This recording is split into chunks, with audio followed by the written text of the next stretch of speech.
In this video, I'm going to be showing you how to freeze frame in Davinci Resolve. Be sure to watch this video until the very end to prevent any mistakes in the process.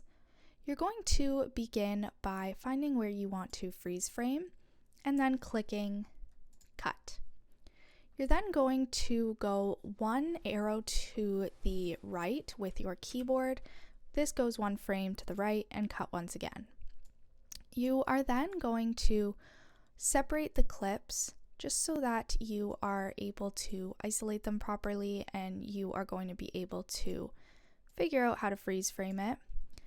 So just like that, and then I'm going to open the inspector, go to the speed change and click on the snow. You're then going to drag this clip just like this in between. And as you can see, if you go up to it, it freeze frames and then continues where you left off.